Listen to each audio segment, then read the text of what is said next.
Bonjour, je présente la séance 5 sur les ensembles des applications. On a un exercice et un problème corrigé. Donc, on commence par l'exercice. Donc, soit f et g, deux applications de E dans E. On suppose que f et g sont bijectives. Montrer que g rang f est bijective et que g rang f-1 égale à f-1 rang g-1. Deuxième question, on suppose que f rang g rang f est bijective. Montrer que f et g sont bijectives. Troisième question, on suppose que f rang f égale à f. Montrer que f est injective si seulement si f est surjective. Donc, on commence par la première question. Donc, ici, on veut montrer que g rang f est bijectif et son inverse, c'est cette application. Donc, il faut composer cette application par cette application, ok, et trouver l'identité. Et aussi, on compose encore de l'autre côté. Donc, pour montrer que f et g sont bijectifs, il faut que g rang f égale identité et f rang g égale identité. Donc, on commence par f rang g rang f-1 rang g-1. Donc, la composée des applications est associative. Donc, on change les parenthèses. Donc, ça égale à g rang, entre parenthèses, f rang f-1 rang g-1. Donc, f rang f-1 égale identité. L'identité est l'élément neutre pour la composée des applications. Donc, ça égale à g rang g-1, mais g rang g-1 égale l'identité de E. D'autre part, f-1 rang g-1, le tout rang g rang f égale. Donc, ici, la composée des applications est associative. Ça égale à f-1 rang, entre parenthèses, g-1 rang g, rang f. Mais g-1 rang g égale l'identité de E. Donc, l'identité de E, c'est l'élément neutre. Donc, ça égale à f-1 rang f égale l'identité. Donc, g rang f est bijective et g rang f-1 égale à f-1 rang g-1. Donc, il faut faire attention. Donc, g rang f-1 n'est pas g-1 rang f-1, mais f-1 rang g-1. Et on a fait la démonstration de cette propriété. Donc, ça, c'est une propriété du cours. Parfois, dans l'algèbre, on demande les démonstrations du cours qui sont simples. OK? Donc, deuxième question. On suppose que f rang g rang f est bijective. Montrer que f et g sont bijectives. Donc, on commence par f. On a f rang g rang f est bijective. Donc, l'application f rang g rang f est injective. On a fait ça dans le cours et dans la vidéo numéro 2 que si g rang f est injectif, alors f est injectif. Donc ici, alors f est injectif puisque f rang g, cette application rang f est injective, donc f est injectif. De même, l'application f rang g rang f est surjective, donc l'application qui est à gauche est surjective, donc f est surjective. Donc f est injectif, f surjective, donc f est bijective. Maintenant, on veut donc montrer que G est bijectif. Donc, on va utiliser ce qui précède. Okay? Donc, on a G égale à l'identité rang G, rang l'identité, car l'identité est l'élément neutre pour la composée des applications. Mais il faut apparaître le F rang G rang F. Donc, cette identité égale à F-1 rang F. Et aussi ça égale à f-1 rang ou f rang f-1. Donc la première l'identité c'est f-1 rang f. Et ici f rang f-1 pour apparaître f rang g rang f. On sait que la composée d'application est associative. Donc ça égale à f-1 rang f rang g rang f, le tout rang f-1. Okay? Donc ici cette application objective, cette application objective, cette application objective. Donc G est bijectif comme composé de trois applications bijectives. Troisièmement, on suppose que f rang f égale à f. Montrer que f est injective si seulement si f est surjective. On va faire les deux sens. on suppose d'abord que f est injective, soit y appartient à e l'arrivée. Donc, qu'est-ce qu'on fait avec ce y? On veut montrer que il existe x tel que y égale à f de x. Mais la seule chose qu'on a, puisque y dans e c'est lui-même l'arrivée et le départ, donc on peut appliquer cette égalité à y. C'est la seule chose qu'on peut faire. Donc, on a f rang f de y égale à f de y. Donc, f de f de y égale à f de y. Et puisque f est injective, donc f de f de y égale à y. Okay, donc, ou y égale à f de y. Et ça égale à f de x avec f de x, avec x égale à f de y. Appartient à e le départ aussi, car e c'est lui-même que départ que l'arrivée. Ainsi, donc y égale à f de x, donc f est surjective. Maintenant, on suppose que f est surjective. On veut montrer que f est injective. Pour cela, on prend xy dans le départ. Xy appartient à e tel que f de x égale à f de y. Donc, on veut montrer que x égale à y. Pour montrer que f est injective, il suffit de montrer que x égale à y. Donc, qu'est-ce qu'on fait? Donc, dans l'hypothèse, on a f est surjective. Donc, on a xy dans e, qui est aussi l'arrivée. Donc, ils ont des antécédents. Donc, on a f est surjective. Donc, il existe uv appartient à e tel que x égale à f de u et y égale à f de v. Donc, on a x égale à f de u, mais f de u, c'est f rang f de u. Okay? Et ça égale à f de x. Okay? Car f de u égale à f de x. Mais f de x égale à f de y. Donc, ça égale à f de y. Mais f de y égale à, mais y égale à f de v. Donc, ça égale à f de v. Mais f de v égale à f de v. Okay? Par cette égalité. Donc, ça égale f de v. Mais f de v égale à f de v égale à y. Donc, égale à y. Ainsi, notre application est injective, d'où l'équivalence demandée. Maintenant, on a un problème qui porte sur donc, les applications, les ensembles et la relation d'équivalence.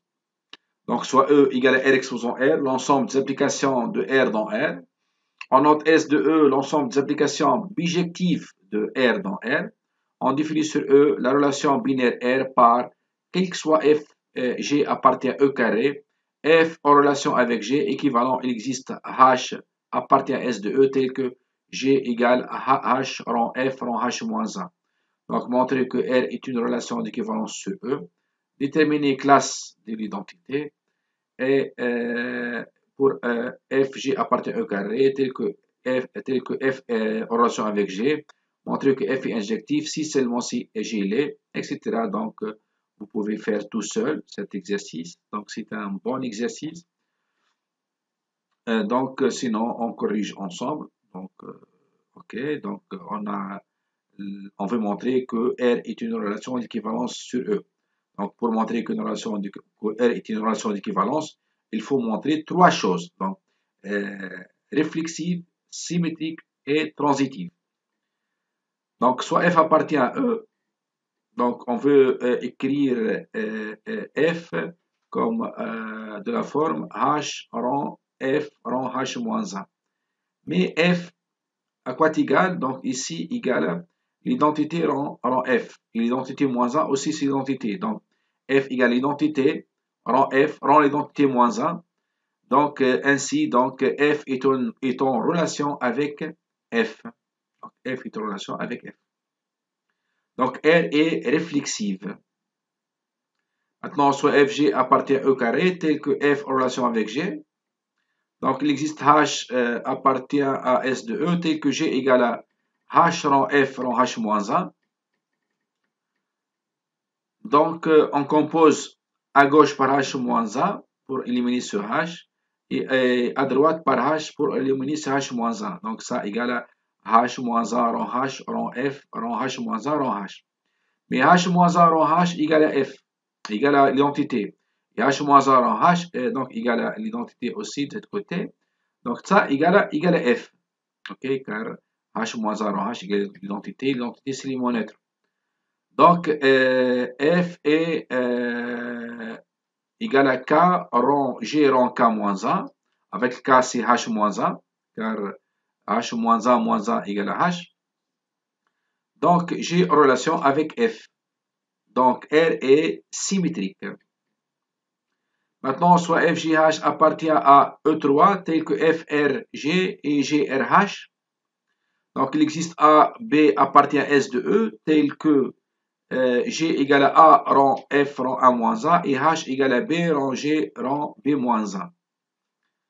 Donc, ici, on a le H égale à B rang G rang B moins 1 et on remplace le G par cette quantité.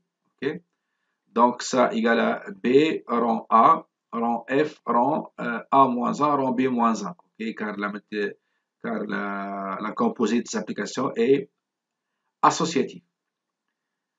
Et ça égale à B rang A, rang F, rang, mais A moins 1, rang B moins 1, on a vu dans l'exercice, dans la première question, que A moins 1, rang B moins 1 égale à B rang A, le tout moins 1. Donc,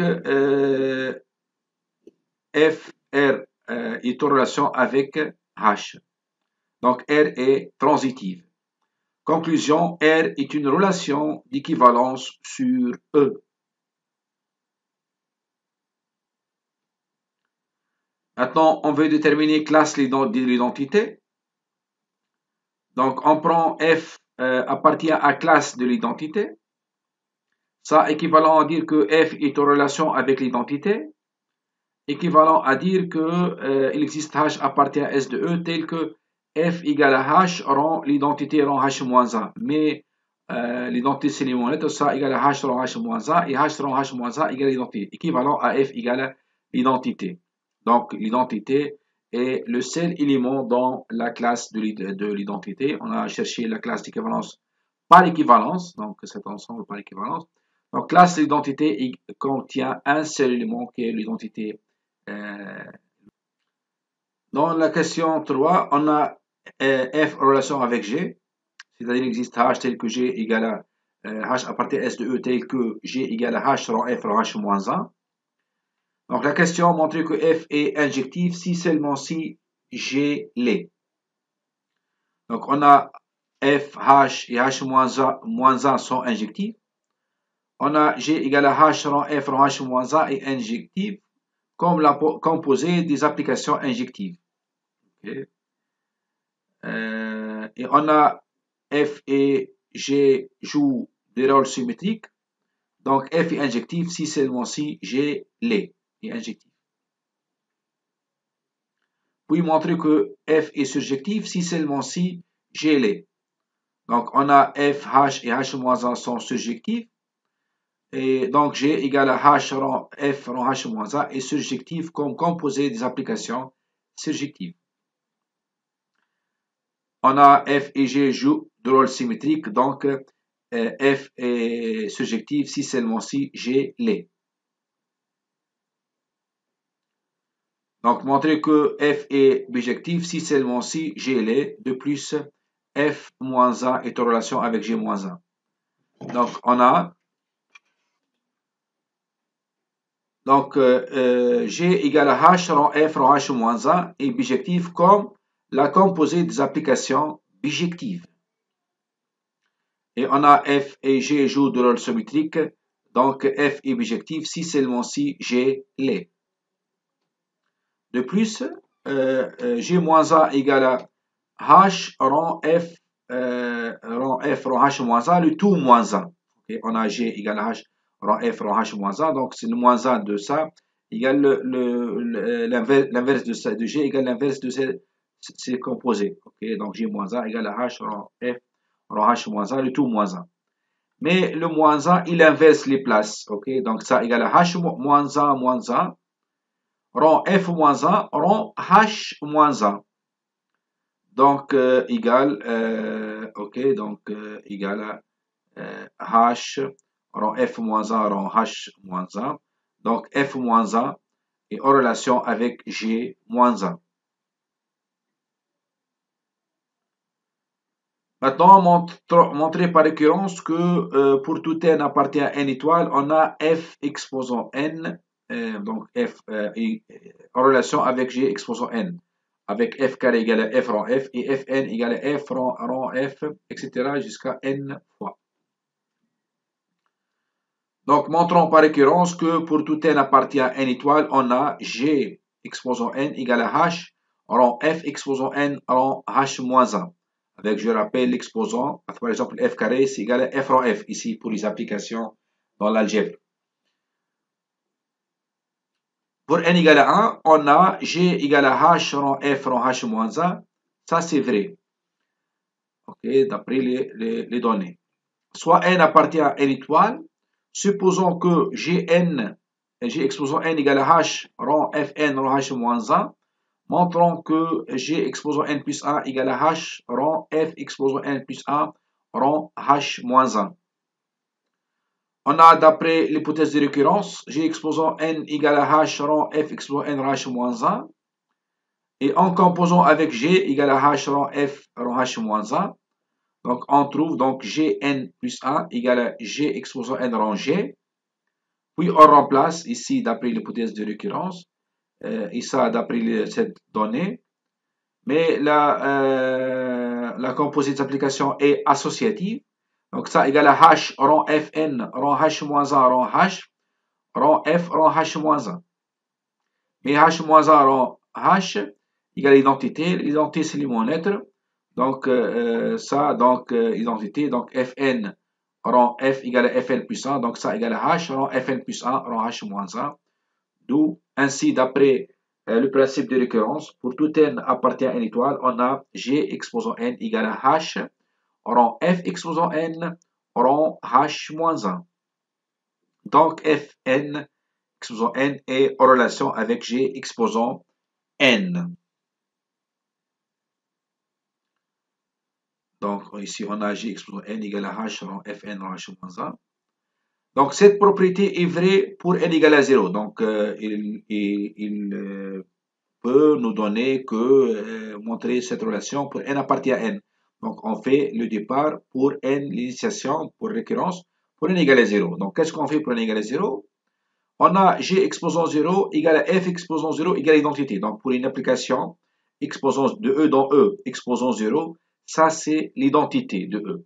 Okay? Ça par convention. Donc, puisque la R est relation réflexive, donc l'identité est en relation avec elle-même. Okay? Ici, car la relation est réflexive.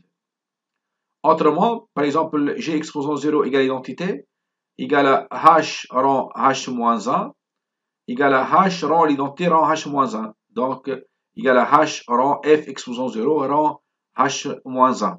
Okay? On a démontré l'égalité autrement, okay? Que F0 en relation avec G0. Okay? Maintenant, montrer que si f admet un point fixe alpha, c'est-à-dire, qu'est-ce que ça veut dire un point fixe? C'est-à-dire f de alpha égale à alpha. Alors, G admet un point fixe qu'on déterminera à l'aide de alpha. Donc, nous, on a f de alpha égale à alpha. Donc, pour ici se débarrasser de h, donc le point candidat, donc ça est éliminé par h. Le h-1 est éliminé par h. Donc, il faut donc tester h de alpha. Okay? H de alpha sera le point fixe pour g. Donc, on va tester ça. Soit alpha un point fixe de f, c'est-à-dire f de alpha égale à alpha. Donc, on a g égale à h rang f rang h-1. Donc, g de h de alpha égale g de f rang h-1 de h alpha. Donc, ça égale à h rang f de h-1 de h alpha, mais h-1 de h alpha, c'est alpha. Okay, car h-1 est l'application réciproque de h. Donc, ça égale à h de f de alpha, mais f de alpha égale à alpha. Donc, ça égale à h de alpha. Donc, g de h de alpha égale à h de alpha. Donc, h de alpha est un point fixe de g.